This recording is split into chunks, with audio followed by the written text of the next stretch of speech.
ايه اكتر حاجه بتخوفك؟ ظلم الناس.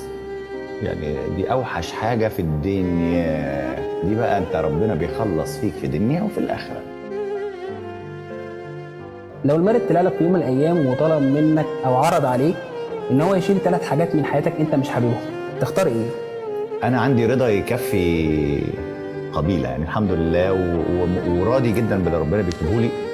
انا ما بهزرش فيما يتعلق بالحاجات الربانيه او الالهيه خالص. فانا مطمن ان انا الحمد لله في رب كريم شايف وعارف اللي جوه عامل ازاي، ما بقلقش من اي حاجه بتحصل يعني. لو 3 امنيات بقى. الحاجات اللي انا بتمناها هي حاجات مستحيل اي حد يرجعها، يعني مثلا ايه؟ ابوك الله يرحمه، امك الله يرحمهم، يعني هم الناس العزاز عليه. انا سواء حابب او سواء زعلان ما بعرفش اخبي، بيبان على وشي حتى في اي حاجه. يعني لما ببقى زعلان بقى ما بعرفش ارقد زي ما بيقولوا. لا انا واضح، يعني زعلان منك هتلاقيني في وشك بقول لك انا، حتى لو ممكن ده ممكن يزعلك وممكن يخلينا متضايقين شويه، واحنا اصحاب من زمن وعارف ان ده فيا. ولما حد بيعمل فيا حاجه ما بواجهوش حتى، يعني اسيبه بقى خلاص، اتجاهله. مين كاتم اسرارك؟ يعني لما يبقى عندك حاجه كده عايز تقولها له وتأتمنوا عليها، مين؟ لا يوجد. انت طول الوقت بتبقى لوحدك، ما بتملش من الوحده؟ خالص خالص.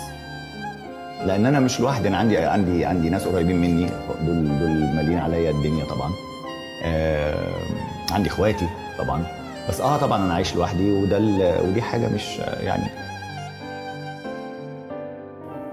انت لما بتخش في الحياه وبتعرف حاجات كتير جدا بتاخد في الاخر ان انت ايه، ان انت اصحابك او انت معارفك يبقوا 100، بعد شويه بتلاقيهم تقع في مشكله فبتاع، فال100 دول يبقوا 70، فبتمشي في الحياه شويه فبيقع منهم 30، فبتنتهي في الاخر ان انت معاك 2 3 هم دول القريبين جدا.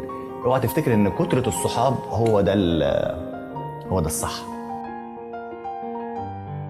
حلو ان يبقى عندك معارف كتير طبعا وبيحبوك، ودي حاجه تسعد اي حد في الدنيا، بس ارضاء كل الناس دي وسيله ودي غايه عمرها ما هتحصل. يعني الناس ما اتفقوش على ربنا سبحانه وتعالى، وفي ناس ملحدين وكفر مش هيتفقوا على بني ادم. فانت في الاخر بتنهي الموضوع ان انت معاك مين؟